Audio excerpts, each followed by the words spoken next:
Good morning বন্ধুরা। আজকে আমরা ইকোনমিক্সের একটা অত্যন্ত গুরুত্বপূর্ণ অধ্যায় পড়তে চলেছি। সবাই খুব মন দিয়ে শুনবে। ইকোনমিক্স একটা অত্যন্ত গুরুত্বপূর্ণ অধ্যায়, national income. So national income জিনিসটা কি? যে আমাদের প্রত্যেকের ফ্যামিলিতে একটা যেরকম ইনকাম হয়, সেই ইনকাম আমরা কিসে মেজার করি? একটা মানিটারি ভ্যালুতে। মাসের শেষে আমাদের পরিবার এত টাকা ইনকাম করে এবং সেই ইনকামের উপর ডিপেন্ড করে কিন্তু আমাদের পরিবার চলে। আমাদের পরিবারের কোন খাতে কত টাকা খরচ হবে, কিভাবে আমাদের পরিবার চলবে, সেটা কিন্তু অনেকটা ডিপেন্ড করে যায় সেই ইনকামের উপর। সিমিলারলি একটা দেশের পক্ষেও কিন্তু সেম একটা ইনকাম মেজার করা জরুরি, এবং এই দেশের যে ইনকাম সেটাকে আমরা কিন্তু বলছি ন্যাশনাল ইনকাম। এই ন্যাশনাল ইনকামের সংজ্ঞা হিসেবে যদি বলতে চাই, তাহলে আমরা কি বলবো? যে ন্যাশনাল ইনকাম হচ্ছে সেটাই যে total amount of goods and services produced within the nation during the given period. Okay, say 1 year. তো একটা নির্দিষ্ট সময়ের মধ্যে বা ধরো একটা বছরে টোটাল যত গুডস এন্ড সার্ভিসেস, মানে বস্তু এবং সার্ভিসেস, সেবা, দুটোই টোটাল যেটা উৎপন্ন হবে সেটাই কিন্তু ন্যাশনাল ইনকাম। এই ন্যাশনাল ইনকাম, এই ইনকাম জিনিসটা কিন্তু আমাদের ভালো থাকার যদি একমাত্র নির্ণায়ক নাও হয়, এটা কিন্তু একটা গুরুত্বপূর্ণ নির্ণায়ক। কারণ এই ইনকামের উপরে ডিপেন্ড করবে যে আমাদের জনগণ, দেশের জনগণ কতটা ভালো থাকবে। দেশের ন্যাশনাল ইনকাম যত হাই হবে, দেশের জনগণও কিন্তু বিভিন্ন পরিষেবা সুবিধা তত বেশি পাবে। আবার বলছি, এটা কিন্তু একমাত্র নির্ণায়ক নয়, কিন্তু সবার থেকে গুরুত্বপূর্ণ নির্ণায়ক। তো এই ন্যাশনাল ইনকামের ধারণাটা আমাদের দেশে সবার প্রথমে কি আনলেন, কার মধ্যে এলো? তো এই ন্যাশনাল ইনকামের ধারণাটা কিন্তু এই প্রথম যে চেষ্টাটা করলেন যে ন্যাশনাল ইনকামটা ক্যালকুলেট করতে হবে, সেটা দাদাভাই নৌরোজি 1867-68 খ্রিস্টাব্দে তিনি এটা করলেন। এবং তখন তিনি পার ক্যাপিটা ইনকাম যেটা বার করলেন সেটা কিন্তু 20 টাকা। এরপর প্রফেসর ভি কে আর ভি রাও তিনি চেষ্টা করেছিলেন 1931-32 সালে একটা সাইন্টিফিক মেথডে করা। তারপর একটা অফিসিয়াল অ্যাটেম্প্ট যেটা, সেটা প্রশান্ত চন্দ্র মহালনবিশ নিয়েছিলেন 1949-এ। তো এটা ন্যাশনাল ইনকাম ক্যালকুলেট করার বিভিন্ন হিস্ট্রি। ওকে, তো ন্যাশনাল ইনকাম জিনিসটা তো আমাদের ক্লিয়ার হলো, কারেক্ট? তো এই ন্যাশনাল ইনকাম যেটা, সেটাকে মেজার করার পর আমাকে তো কোনো না কোনো রূপে পাবলিশ করতে হবে। সেই বিভিন্ন রূপগুলো হচ্ছে জিডিপি, জিএনপি, এনডিপি, এনএনপি। এগুলো কিন্তু সবকটাই kind of national income, but প্রত্যেকে একটার থেকে একটু সামান্য আলাদা, এবং প্রত্যেকে কিন্তু দেশের বিভিন্ন ইম্পর্টেন্ট পরিস্থিতির সিগনিফাই করে। Okay, GDP, GNP, NDP, NNP, all for the national income, but they different from each other. Okay, সামান্য লিটল ডিফারেন্স আছে তাদের ভিতর। ওকে, সো আমরা এবার এক এক করে সবকটা করব। প্রথম হচ্ছে জিডিপি। জিডিপি কি? জিডিপি হচ্ছে গ্রস ডোমেস্টিক প্রোডাক্ট। ওকে, গ্রস ডোমেস্টিক প্রোডাক্ট মানে কি? আমাদের ডোমেস্টিক, ডোমেস্টিক কথাটা সবার প্রথমে বুঝতে হবে। যে আমাদের বাড়িতে ধরো আমরা সাপোজ কুকুর বিড়াল পুষি, তো আমরা কি বলি? এটা ডোমেস্টিক প্রাণী, তাই না? গৃহপালিত পশু। গৃহপালিত মানে কি? তোমাদের গৃহের ভিতরেই যেটা আছে।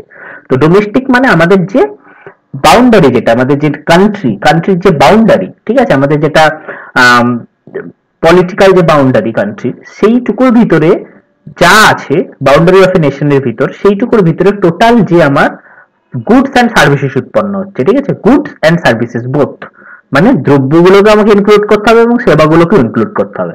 মানে আমি মানে একটা ট্রাক্টর বানাচ্ছি, ট্রাক্টর ইনক্লুড হবে। আমি ফোন করে বললাম দাদা আমার চুলটা একটু কেটে দিয়ে যান বাড়িতে, কেউ সেলুন থেকে লোক চলে এলো, সেটাও ইনক্লুড হবে। তো goods and services both include হবে। এবার হচ্ছে ফাইনাল গুডস অ্যান্ড সার্ভিসেস, মানে গুডস অ্যান্ড সার্ভিসেস গুলোকে ফাইনাল হতে হবে, তার উপর কিন্তু কোনো ফার্দার ভ্যালু এডিশন হবে না। এই পয়েন্টটা বুঝে নিয়ে এবার ফার্দার ভ্যালু এডিশন মানে কি? মানে ধরো তুমি ধরো সিঙ্গারা কিনতে গেছো, ঠিক আছে, সিঙ্গারার ভিতর আলু আছে, দুটো বাদাম আছে। তো যখন আমরা জিডিপি ক্যালকুলেট করব, তখন কিন্তু আমরা সিঙ্গারার দামটাই ক্যালকুলেট করব, ফাইনাল প্রোডাক্ট, তাই না? সিঙ্গারা वाला তো বলবে না যে দাদা বাদামের জন্য 2 টাকা, আলুর জন্য 3 টাকা, আর মিস্ত্রি খরচ 5 টাকা, সব মিলে আপনি 10 টাকা দেন, এরকম নয়। সিঙ্গারার দাম 10 টাকা, এর ভিতরেই বাদাম, আলু সমস্ত কিছুর দাম কিন্তু ধরা আছে। তাহলে ফাইনাল গুডস বলতে একদম যেটা ফাইনাল, ইন্টারমিডিয়েট জিনিসগুলো কিন্তু আমাদের ধরা হবে না। সাপোজ যদি একটা ট্রাক্টর আমরা ধরি, সেখানে টায়ার ইউজ হচ্ছে, তো আমরা যদি টায়ারটাকেও ধরি আবার ট্রাক্টরটাকেও ধরি, দুবার ক্যালকুলেট হবে, ঠিক আছে? তো আমাদের এই জিনিসটা দেখতে হবে ভালো করে, একমাত্র final goods and services both নেব।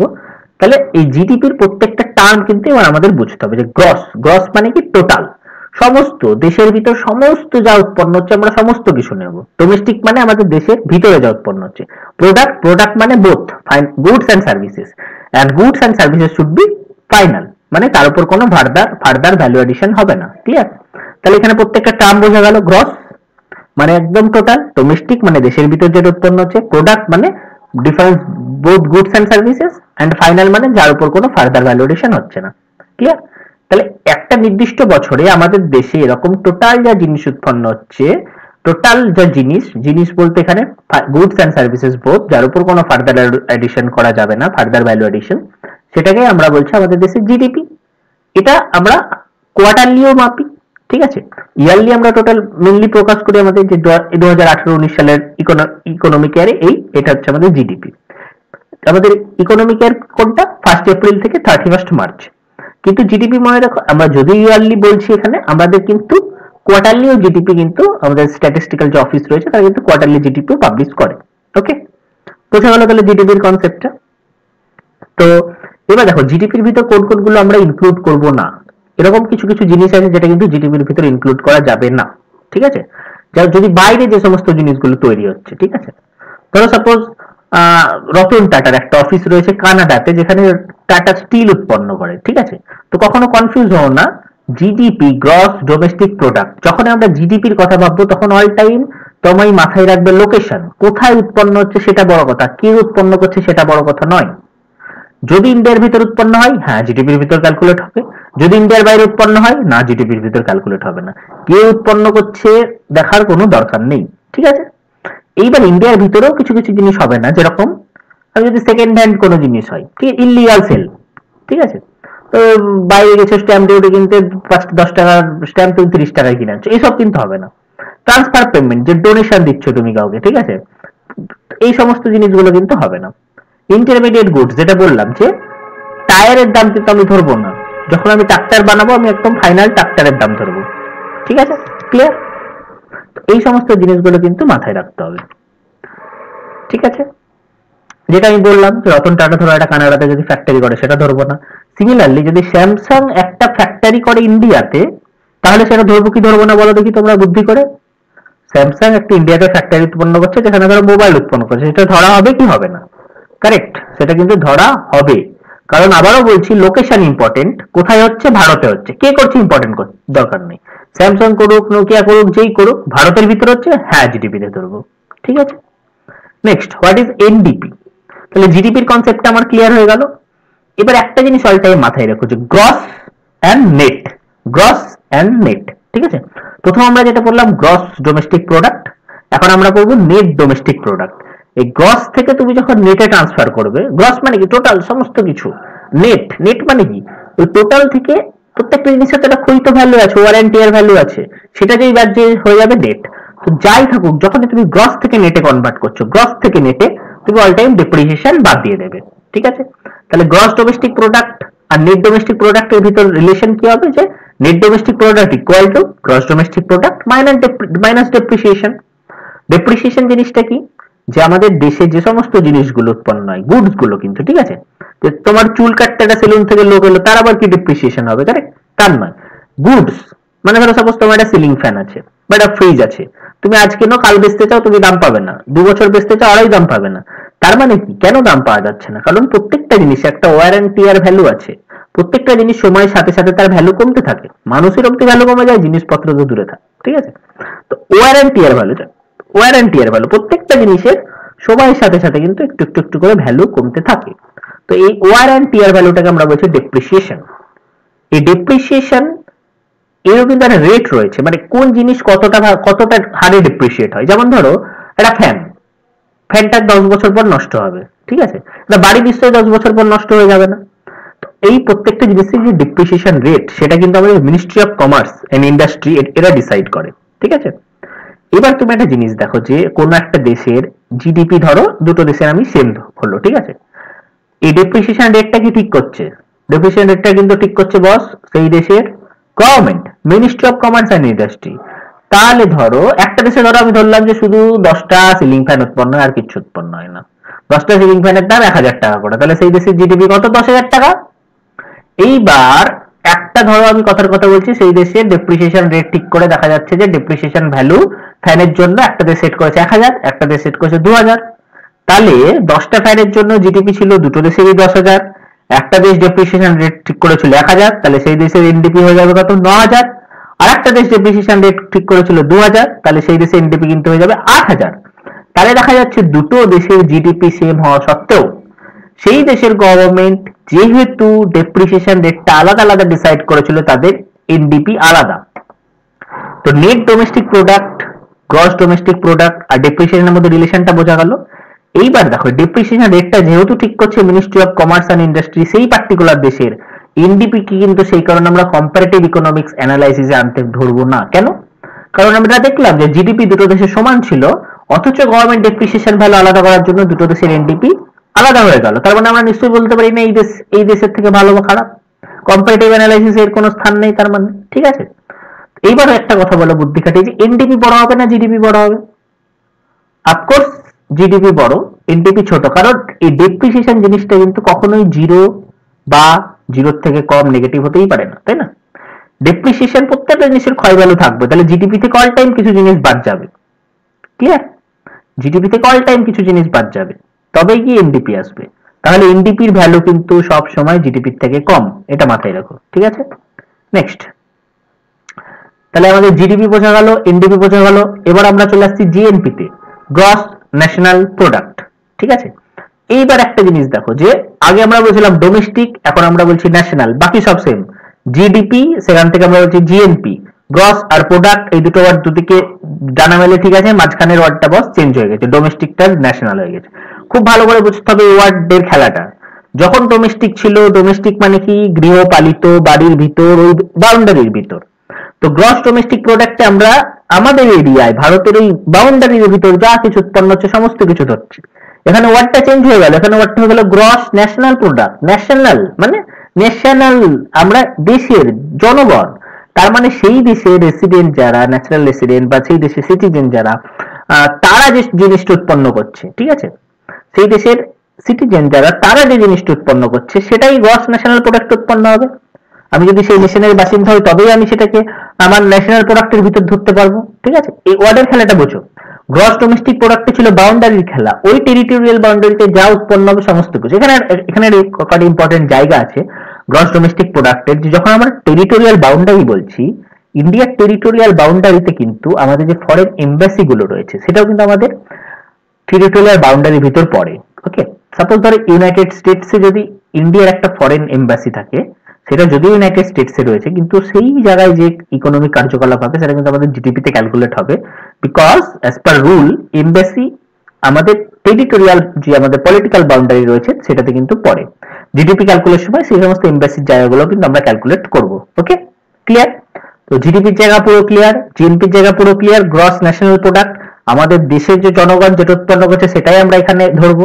ঠিক আছে, তাহলে এই জায়গাটা একটা জিনিস কি হবে, যে বাইরে থেকে জিডিপিতে কি ছিল, যে বাইরের কোম্পানি যদি ভারতে জিনিস তৈরি করতো সেটা আমরা জিডিপিতে ধরতাম, কিন্তু জিএনপি থেকে সেটা আমরা ধরবো না। বাইরের কোম্পানি করছে, এখানে কে করছে সেটা ইম্পর্টেন্ট, কোথায় হচ্ছে সেটা ইম্পর্টেন্ট না, বাইরের কোম্পানি করছে। হ্যাঁ, তাহলে এটা তো আমাদের লোকজন করছে না, তাহলে এটা জিএনপি তে ধরবো না। ঠিক আছে, তো জিএনপির সাথে জিডিপি রিলেশন স্থাপন করার একটা ফর্মুলা রয়েছে, যে জিডিপির সাথে তুমি যদি ইনকাম ফ্রম অ্যাব্রোড যোগ করে দাও তুমি কিন্তু পেয়ে যাবে জিএনপি। এই ইনকাম ফ্রম অ্যাব্রোড জিনিসটা কি, তার ভিতর তিনটে টার্মস রয়েছে। ওকে, যেটা প্রথমটা হচ্ছে যে প্রাইভেট রেমিটেন্স। প্রাইভেট রেমিটেন্সেস মানে, রেমিটেন্সেস মানে কি, যে আমরা এই যে আমরা যে স্যালারি যেটা পাই সেটাকে কাইন্ড অফ রেমিটেন্স বলে। ঠিক আছে, মানে ধরো আমাদের এই যে এখানকার অনেক দেখবে আইটি সেক্টরের ছেলেপিলে বিদেশে পড়ে থাকে, তারা বিদেশে জব করে, মাসের শেষে তারা টাকাটা পাঠিয়ে দেয়।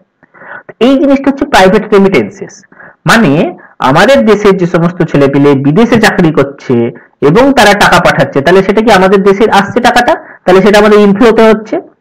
ঠিক আছে, তাদের অ্যাক্টিভিটিটা হচ্ছে বাইরের দেশে, কিন্তু টাকাটা আমাদের ঢুকছে দেশে, তাহলে রেমিটেন্স হিসাবে আমরা এখান থেকে টাকা পাচ্ছি। সাপোজ ধরো প্রিয়াঙ্কা চোপড়া চলে গেছে আমেরিকা, সেখানে সিনেমা টিনেমা করছে, বাড়ির শেষে মা বাবাকে বলছে নাও মা বাবা টাকা পয়সা রাখো, তাহলে প্রিয়াঙ্কা চোপড়া যে টাকাটা পাচ্ছে সেটা অবশ্যই আমাদের জিএনপি তে অ্যাড হবে। এইবার সিমিলার উল্টো কিছু আছে, আমাদের ভারতের অনেক লোক যেরকম বাইরে চাকরি করে, তেমনি বাইরের কিছু লোকও তো ভারতে চাকরি করে। সাপোজ ধরো আতিফ আসলাম, সে ইন্ডিয়াতে এসে গান মান করলো, কদিন ধরে এখানে থাকছে বাকছে, গান টান করছে, অনুষ্ঠান করছে, মাসের শেষে টাকা পাঠিয়ে দিচ্ছে পাকিস্তানে। তাহলে এই আতিফ আসলামের এই জিনিসটা কিন্তু আমাদের জিডিপি তে ক্যালকুলেট হবে, কারণ আতিফ আসলাম করছে হচ্ছে আমাদের ইন্ডিয়ার বাউন্ডারির ভিতর, তাহলে এটা আমাদের জিডিপি তে ক্যালকুলেট হবে, কিন্তু জিএনপি তে কি ক্যালকুলেট হবে? গ্রস ন্যাশনাল প্রোডাক্ট তো আমাদের নেশনের নয়, আমাদের রেসিডেন্ট নয়, আমাদের সিটিজেন নয়, তাহলে আতিফ আসলামের জিনিসটা কিন্তু আমাদের জিএনপি তে ক্যালকুলেট হবে না, এটা পাকিস্তানের জিএনপি তে ক্যালকুলেট হবে। তাহলে প্রাইভেট রেমিটেন্স থেকে আমরা কি শিখলাম, যে আমাদের ভারতের যারা রেসিডেন্ট, ভারতের যারা জনগণ, তারা যারা বাইরে আছে, তারা যে টাকাটা পাঠাচ্ছে ভারতে, সেটা আমরা প্রাইভেট রেমিটেন্স হিসাবে রিসিভ করব। আর বাইরের যে সমস্ত জনগণ ভারতবর্ষে আছে, তারা যেটা বিদেশে টাকা পাঠিয়ে দিচ্ছে, সেই টাকাটা আমরা বিয়োগ হয়ে যাবে, আমাদের আউটফ্লো হয়ে যাবে। এবার একটা জিনিস বলো তো, বাইরের লোক বেশি বিদেশে থাকে না বিদেশের লোক বেশি ভারতে থাকে? তো আমরা সবাই জানি যে ভারতের লোকজন হেভি ট্যালেন্টেড, সারা বিশ্ব জুড়ে সমস্ত জায়গায় ভারতের লোকজন আছে। তো অফকোর্স ভারতের লোক কিন্তু অবশ্যই বাইরে প্রচুর থাকে, যত না বাইরের লোক ভারতে থাকে। এই কারণে প্রাইভেট রেমিটেন্সে কিন্তু আমরা অল টাইম প্রফিটে থাকি, কারণ বিদেশের লোকজন ছড়িয়ে আছে, শুধু টাকা পাঠাচ্ছে, চারদিক থেকে টাকা আসছে। প্রাইভেট রেমিটেন্সে আমরা অল টাইম প্রফিটে, ইভেন আমরা নাম্বার ওয়ান। প্রাইভেট রেমিটেন্সে চীনকেও আমরা সারপ্রাইজ করে গেছি, আমরা এখন প্রাইভেট রেমিটেন্সে নাম্বার ওয়ান। তাহলে প্রথম টপিকটা বোঝা গেল প্রাইভেট রেমিটেন্স। ওকে, সেকেন্ড কি আছে আমার, interest on external loans. Interest on external loans এই জিনিসটা কি, যে আমাদের দেশ তো বিভিন্ন সময় বিভিন্ন ডেভেলপমেন্টাল ওয়ার্ক হোক বা বিভিন্ন ধরনের কাজের জন্য বিদেশ থেকে লোন নেয়, এই লোনটার তো আমাকে ইন্টারেস্ট দিতে হবে। এইবার দেখো, আমি যত লোন নেবো আমার তত ইন্টারেস্ট যাবে। বিদেশ থেকে আমি লোন নিচ্ছি, আমি তার মাসে মাসে ইন্টারেস্ট দিচ্ছি, এখানে ইনফ্লো আউটফ্লো আসবে। ভারত তো শুধু যে টাকা চারদিক থেকে ধারই করে গেছে তা না, কিছু কিছু দেশকে তো ভারতে টাকা ধার দিয়েছে রে ভাই। তাহলে যে সমস্ত দেশকে আমরা টাকা ধার দিয়েছি, তাদের কাছ থেকে আমি পাবো ইনফ্লো, যাদের কাছ থেকে আমি টাকা ধার করেছি তাদেরকে আমাকে দিতে হবে ইন্টারেস্ট, আর সেখানে চলে যাবে আমার আউটফ্লো, আমার টাকা বেড়ে যাবে ঘর থেকে। এইবার একটা জিনিস বুদ্ধি করে বলো, ভারত বেশি টাকা ধার করেছে না বেশি টাকা লোককে দিয়েছে? ভারত কিন্তু বিশাল বড় দেশ, এখানে ডেভেলপমেন্টাল ওয়ার্ক এটা ওটা হ্যানা ত্যানার জন্য অল টাইম ভারত কিন্তু টাকা ধার করতে হয়। তো ভারত ওভারঅল একটা নেট বোরোয়ার, মানে ভারতের কিন্তু টাকা ধার বিদেশ থেকে বেশি, যত না ভারতের কাছ থেকে অন্যান্য দেশ টাকা ধার নিয়েছে। তার ইনফ্লো বেশি না আউটফ্লো বেশি? আমরা যেহেতু নেট বোরোয়ার, আমরা যেহেতু বিদেশ থেকে বেশি টাকা নিয়ে রেখেছি, আমাদের আউটফ্লো বেশি হবে। তো এই জায়গায় কিন্তু আমরা চলে গেলাম বস নেগেটিভে। আগের জায়গায় প্রাইভেট রেমিটেন্সে কিন্তু আমরা ছিলাম পজিটিভে, মানে আমাদের ইনফ্লো বেশি হচ্ছিল, আউটফ্লো কম হচ্ছিল। ইন্টারেস্ট অন এক্সটার্নাল লোন, এই লোন চোকা থেকে আমাদের ইন্টারেস্ট হিসাবে বেশি চলে যাচ্ছে আউটফ্লো, এখানে আমরা চলে যাচ্ছি নেগেটিভে। নেক্সট হচ্ছে এক্সটার্নাল গ্র্যান্টস। এক্সটার্নাল গ্র্যান্টস জিনিসটা কি?